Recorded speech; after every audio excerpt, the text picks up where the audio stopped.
अस्सलाम वालेकुम नाज़रीन, एक बार फिर तो टीम 4 की तरफों ਤੁਹਾਡੀ खिदमत में हाजिर है और अभी हम मौजूद है अपने ताजमहल में। ताजमहल बोला तो अपने कमरे के अंदर मौजूद है जहाँ पे फुल टाइम हम पैके चिल करते हैं। और आज की वीडियो में हमने करने हैं वादू सारे काम। जैसा मैंने आप लोगों को पिछली वीडियो में बताया था कि काला जी के साथ कुछ दिन पहले फुल टाइम टाइटैनिक वाला सीन हो गया था। बारिश का जो पानी था वो काला जी के इंटीरियर के अंदर बढ़ गया था, जिसकी वजह से हमारे काला शकाकू रंग वाला जो कारपेट था उसकी मदर सिस्टम 1122 हो गई थी। तो पिछली वीडियो के इख्तिताम में हम काला जी के इंटीरियर की साफ सुथराई के लिए YTV का इंटीरियर क्लीनर चुके लाए थे। पहले मैं हमेशा फ्लेमिंगो के इंटीरियर क्लीनर का प्रयोग करता था, लेकिन इस बार उनके पास वो हो गया था।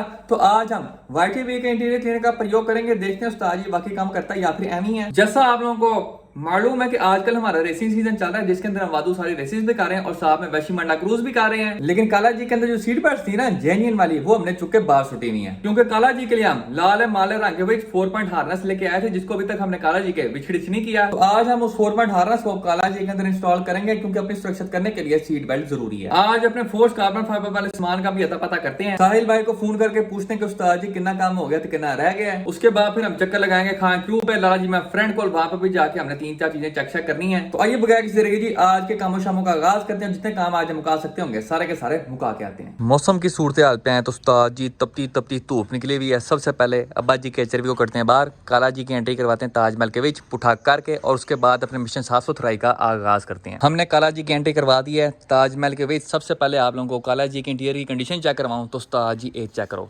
बारिश के गंदे पानी की वजह से यहाँ पे हमारे कारपेट की मदर सिस्टर 1122 हो गई है। सारा कारपेट यहाँ पे किचड़ो किचड़ी हुआ है। कारपेट का जो काला रंग था ना वो तो वैसे खत्म हो गया, यहाँ पे सिर्फ आपको मट्टी ही मट्टी नजर आ रही है। उसके अलावा काला जी के जो इंटीरियर ट्रिम्स हैं वो भी सारे के सारे यहाँ पे मट्टी हुए हैं। हमारे जो स्पीकर ग्रिल्स हैं इनके अंदर भी यहाँ पे कीचड़ घुसा हुआ है। हमारे फ्रेंड अरशद साहब उर्फ काला नाग मेरे से चपेड़े खा लेनी है। ये देखो जी, सिगरेट पीने के बाद सारी ऐश उसने गाड़ी के अंदर फेंक दी है, साथ में अपने टांगे वाली माचिस भी गाड़ी में छोड़ गया। दिल तो कर रहा है टांगे वाली माचिस के साथ उसको आग लगा दूं। पिछले वाले कारपेट की भी सेम फ्रंट वाली हालत है, ये भी सारा का सारा मट्टी हुआ है। सबसे पहले हम काला जी के कारपेट की सफाई करेंगे, उसके बाद इसके इंटीरियर ट्रिम साफ करेंगे। सारी सफाई सुथराई करने के बाद इख्तिताम पे हम अपना सीक्रेट फार्मूला इस्तेमाल करके काला जी के इंटीरियर को लशपश करके रख देंगे। वैक्यूम क्लीनर का इस्तेमाल करते हुए गाड़ी के अंदर जितनी भी मट्टी शटी है उसको गैप से करते हैं।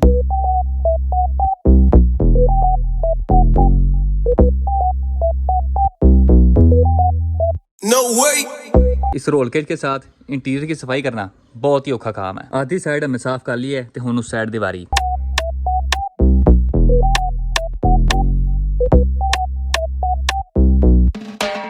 बैक कारपेट के ऊपर जितने भी मिट्टी के जर्रात हैं उनको तो हमने खत्म कर दिए वैक्यूम क्लीनर का प्रयोग करते हुए, लेकिन हमारे कारपेट का जो खोया हुआ रंग है वो अभी तक वापस लौट के नहीं आया, और उस खोए हुए रंग को वापस लेके आने के लिए हम इंटीरियर क्लीनर का इस्तेमाल करेंगे। ये मेरे हाथों में किया हो गया, फोकस कर।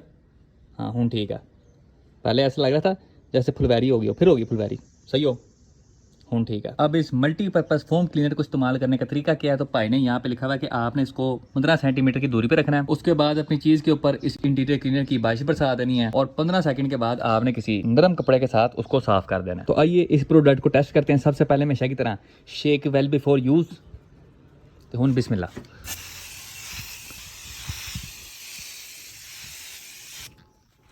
अब हमने इंतज़ार करना जी 15 सेकंड, ठीक है जी। 1 2 3 4 5 6 7 8 9 10 11 12 13 14 ते 15। आओ जी नरम कपड़े का इस्तेमाल करते हुए अब इसको साफ करें।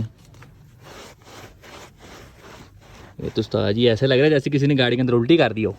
What is this behaviour Pooja, what is this behaviour. सही बात बताऊँ तो उस्ताद जी जो तरीका इन्होंने बताया ना वो इस्तेमाल करने के बाद बिल्कुल भी चास नहीं आई।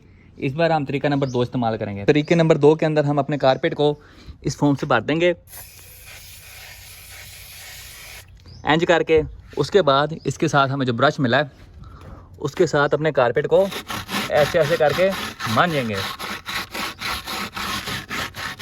तरीका नंबर 2 इस्तेमाल करने के बाद हमें वाजिया फ़र्क नज़र आया है। ये तुम चेक कर सकते हो without interior cleaner, with interior cleaner, side by side comparison आप लोग चेक कर सकते हैं। फुल टाइम कलाशे का निज़ाम फॉर यू एंड मट्टी निज़ाम फॉर यू। लेकिन एक बात आप लोगों ने याद रखनी है कि हमारा जो तरीका नंबर 2 है वो इस कारपेट के लिहाज से बहुत वैशी है। आप देख सकते हैं ब्रश मारने के बाद हमारे कारपेट के यहाँ पे बुर निकल आई है बाहर। लेकिन जी don't take tension, smoke Benson इस बुर को ख़त्म करने का भी एक तरीका है। आपने घर के अंदर जाना है, एक तो सेफ्टी चुक के लानी है और अपने कारपेट के ऊपर सेफ्टी को ऐसे ऐसे करके मारना है। इस तरह मारने से होगा क्या कि आपकी जो बुर होगी वो सारी की सारी सेफ्टी मारने से अलहदा हो जाएगी। ये देखो जी सारा काम फुल यसमस हो गया है, कारपेट भी साफ हो गया और जो बूर है वो भी खत्म हो गया है। लेकिन कारपेट साफ करने के लिहाज से मैं आप लोगों को इस तरीके से और इस प्रोडक्ट से दूर रहने का कहूंगा। एवं ही अपने कारपेट की माँ पहन है करने वाली बात है। अब एक आखिरी ट्राई मारते हैं, बदू सारा इंटीरियर क्लीनर मारते हैं कारपेट के ऊपर, शायद कोई फर्क पड़ जाए।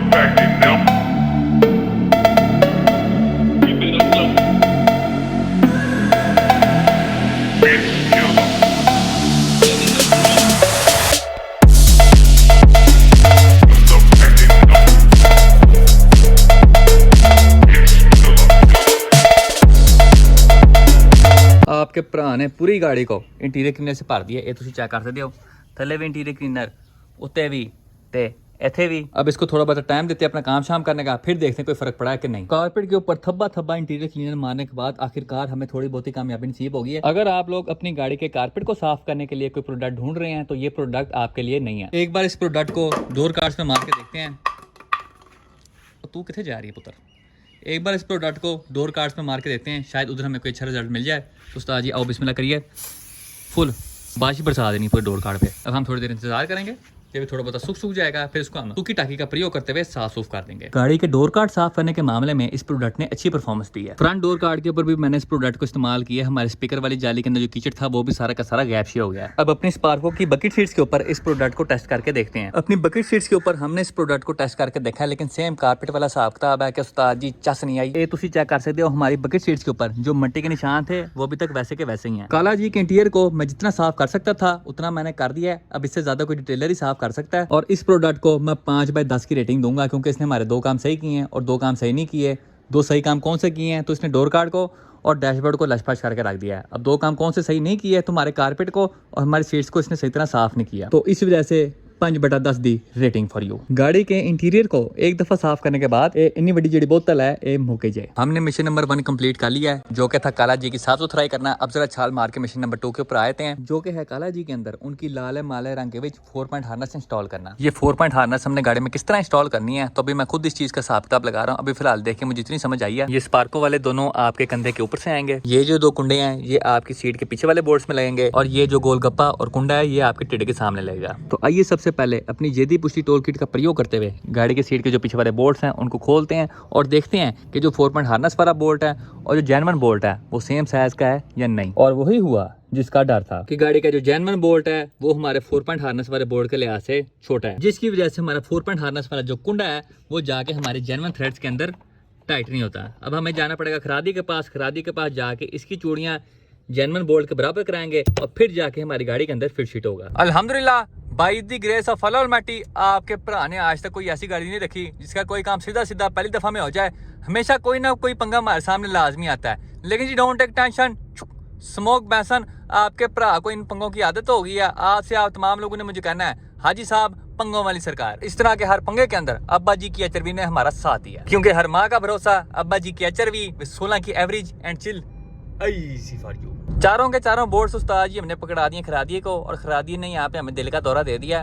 उसने 4 बोर्ड्स छोटे करने के 2000 मांग लिए, 500 रुपए फी बोल्ट। दोनों बोर्ड्स के अंदर सिर्फ और सिर्फ 0.5 का फर्क था। जो जेन्युइन बोल्ट था उसकी चूड़ी 10 की थी और जो हमारा 4 पॉइंट हार्नेस वाला बोल्ट था उसकी 10.5 की थी। ऊपर से माशाल्लाह से हमारा जो 4 पॉइंट हार्नेस वाला बोल्ट है उसके सामने इतना बड़ा कुंडा बना हुआ है, जिसकी वजह से उस बोल्ट को हम सीधा सीधा खरादी वाली मशीन के अंदर भी नहीं डाल सकते। तो भाई आप किसी मैनुअल तरीके के साथ उस बोल्ट की चूड़ी को छोटा करेंगे, और इन 4 बोल्ट की चूड़ी को छोटा करने के लिए भाई ने 3 घंटे मांग लिए। इतना जी काम होता है, लेकिन टाइम और पैसा ऐसा लगता है जैसे सुहाव काम हो। अब जितनी देर हमारे बोल्ट छोटे हो रहे हैं उतनी देर दूसरी चीजों का हिसाब किताब लगाते हैं। ऊपर वाली दोनों हार्नेस लगाते हुए आपने सिर्फ और सिर्फ एक चीज का ख्याल रखना है कि आपकी सीट और जहाँ पे आपकी जाके हार्नेस पकड़ कर रही है उसके बीच का जो एंगल है वो 45 से ज़्यादा हो। सीट से लेके हार्नेस की पकड़ करने वाली जगह का एंगल 45 से ज़्यादा हो। उसके बाद जो नीचे वाला हिस्सा ना, इसको भावें आप छत पे लगाएं, नीचे लगाएं या अपने पीछे घुसा लें, उसका कोई मसला नहीं। पहले मैंने सोचा हुआ था कि दोनों हार्नेस को हम रोल बार के ऊपर से लेके आएंगे और बर्थ की इस लोकेशन पे एक बहुत बड़ा सा डंडा होता है, उसके ऊपर इस हार्नेस को लपेट के काम फुल टाइम लकड़ अजम पत्थर अजम कर देंगे। लेकिन वो वाला प्लान हमारा फेल हो गया, क्योंकि अगर हम वैसा करते हैं तो इस वाली हार्नेस के अंदर एक बहुत ही बड़ा किस्म का वट आता है जो कि दूर से बहुत ही बड़ा किस्म का लगता है। अभी फिलहाल मैं काला जी के अंदर बैठ के हिसाब किताब लगा रहा हूँ कि किस तरह हम इस हार्नेस की इस रोल बार के साथ मजबूत किस्म की पकड़ करवाएं। तकरीबन कोई आधा घंटा सर खपाई करने के बाद आपका प्रा ऊपर वाली दोनों हार्नेस लगाने में कामयाब हो गया। 4 पॉइंट हार्नेस के साथ ये हमारी स्पार्को की बकेट सीट्स की लुक है, और बैक से हमारे रोल केज के साथ ये हमारे 4 पॉइंट हार्नेस की लुक है। आप लोग देख सकते हैं हमारा यहाँ पे एंगल 45 से ज़्यादा है और बैक से हमारे हार्नेस का सेटअप फुल टाइम खूबसूरत और मजबूत हो गया है। तुसी ये चेक करो, 1 kg में हैंड ब्रेक थले, ये मैंने पकड़ी जी हार्नेस और इसके साथ मैं आराम से पूरी गाड़ी खींच सकता हूँ। ये देखो, बगैर किसी मसले के। काम आपके भरा ने यहाँ पे फुल टाइम लकड़ हजम पत्थर हजम किया है। ये चेक करो जी, फुल मजबूती, नो प्ले फॉर यू। अब थोड़ी देर अपने ताजमहल में लम्हे पैक करते हैं चिल। उतनी देर तक रादिया साहब हमारे बोर्ड्स की चूड़ियां भी छोटी कर देंगे। उसके बाद बोर्ड चुक लाएंगे, नीचे वाली दोनों हार्नेस समेत काला जी की बिछड़िच करेंगे और हमारा जो सीट बेल्ट वाला सेटअप है उसका दी एंड हो जाएगा। रात के 9:10 हो गए हैं और अभी आपका भरा जा रहे खरादी साहब के पास अपने बोर्ड्स वापस चुकने। जाने से पहले मैंने खरादी साहब को फोन करके पूछा कि यहाँ पे काम हो गया कि नहीं, तो उन्होंने मुझे कहा था कि आप आधे घंटे तक मेरे पास आना। मैं तकरीबन कोई 45 मिनट बाद उनके पास जा रहा हूँ। अब खरादी साहब के पास जाके देखते हैं कि उन्होंने ऐसा कौन सा गुल खिलाया है जिसके उन्होंने मेरे से 2000 लिए हैं। खरादी साहब से हमने अपना माल गोदाम चुक लिया है। अब जरा घर जाके चेक करते हैं कि काम टाइट है कि नहीं। मुमताज बेगम यहाँ पे हमारे बोर्ड्स की इंस्पेक्शन कर रही है। हाँ जी बताओ, लग जाएगा कि नहीं, दसो लग जाएगा? हाँ जी लग जाएगा। ये तुम चेक कर सकते हो हमारे कुंडे वाले बोर्ड्स के ऊपर खरादी साहब ने यहाँ पे अपना जादू कर दिया है।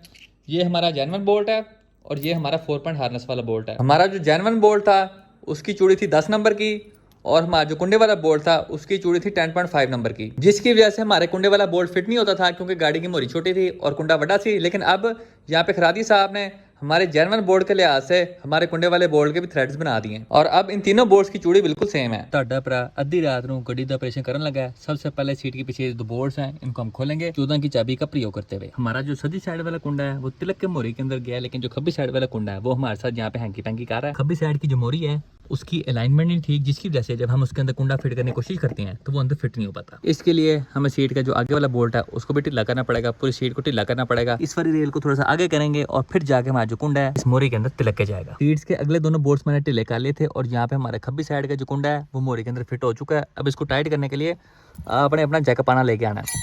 इसको उस्ताद जी आपने घुसेड़ना है मोरी के अंदर और इसको आपने घुसेड़ना है इसकी मोरी के अंदर इंज करके।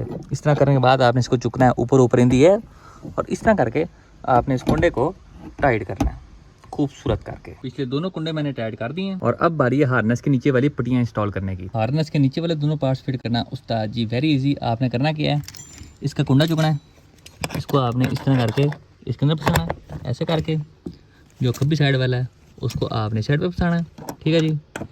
और जो आगे वाला हिस्सा है उसको आपने चुक के आगे छोड़ देना सीट के ऊपर इंच करके और ये आपकी 4 पॉइंट हार्नेस इंस्टॉल हो गई है। चारों के चारों हार्नेस पॉइंट इंस्टॉल करने के बाद आपने खुद बैठना ड्राइविंग सीट पे और अपने लिहाज से सारी की सारी हार्नेस की सेटिंग कर लेनी है। ये तुम चेक कर सकते हो आपके भरा ने यहाँ पे अपने लिहाज से टाइट फिटमेंट कर ली है। 2 हार्नेस पॉइंट मेरे कंधों के ऊपर से आ रहे हैं और 2 हार्नेस पॉइंट मेरे साइडों से आ रहे हैं। असली जो चस है ना उसको खोलने की ये चेक करो जी, सारे के सारे हार्नेस पॉइंट्स खुल गए जी। और ये है हमारे स्पार्को की बकी सीट्स की फाइनल लुक चारों के चारों हार्नेस पॉइंट लगने के बाद। काला जी की खब्बी सीट के ऊपर भी हमने 4 पॉइंट हार्नेस इंस्टॉल कर लिया है और आज का हमारा जो मिशन नंबर 2 था वो भी इख्तिताम को पहुंच चुका है। पहले दोनों मिशन हमने मुकम्मल कर लिए थे, तो आइए तीसरा मिशन मुकम्मल करने के लिए सीधा जाके बचते हैं खान क्रू दी तरतीबे होते हैं। और एक बार फिर हम मौजूद हैं जी खान क्रू पे, लाला जी में फ्रेंड कॉल और यहाँ पे काला जी के अंदर उनका सामान बेच खरीद करने के लिए जोरों शोर से तैयारियां जारी हैं। सबसे पहले आप चेक करते हैं यहाँ पे टायर पे टक मैंने एक्सपर्ट ने हमारे के प्रो V4 के लिहाज से सारी की सारी वायरिंग तैयार कर दी है। सारी की सारी वायरिंग यहाँ पे नई तैयार की गई है। जितनी भी तारें हैं सारी की सारी ब्रांड न्यू है। जितने भी ग्रिप्स हैं सारे के सारे हमने काबली जेन्युइन ग्रिप इंस्टॉल की हैं। ये ऊपर वाले जितने भी ग्रिप्स हैं ये जाके हमारे इंजन के सेंसरों को लेंगे और ये जो नीचे वाले 2 ग्रिप्स हैं ये जाके हमारे के प्रो V4 को लेंगे। हमारी वायरिंग यहाँ पे 80% मुकम्मल हो चुकी है। बाकी की जो वायरिंग होगी वो गाड़ी के अंदर इंस्टॉल होने के बाद होगी, जिसके अंदर इसकी इग्निशन का कनेक्शन होगा, वाइड बैंड का कनेक्शन होगा और साथ में फ्यूल पंप का कनेक्शन होगा। आप तमाम लोगों की भरपूर फरमाइश पे काला जी का जो RPM मीटर है इसको हम उतार के भेज रहे हैं सही होने के लिए। काला जी का जो RPM मीटर है उसको हमने चुके बाहर निकाल दिया है। इंशाल्लाह अगली बार जब आप लोगों को ये मीटर नजर आएगा तो चलती हालत में नजर आएगा। RPM मीटर उतारने के बाद यहाँ पे हम अन्य हो गए हैं, ना हमें गाड़ी की स्पीड शो हो रही है और ना ही हमें पेट्रोल शो हो रहा है। और इसके साथ ही हमारी आज की वीडियो का इख्तिताम होता है। इंशाल्लाह नेक्स्ट वीडियो में आपसे मुलाकात होगी, तब तक के लिए इजाजत दीजिए, अपना ख्याल रखिए, अल्लाह हाफिज।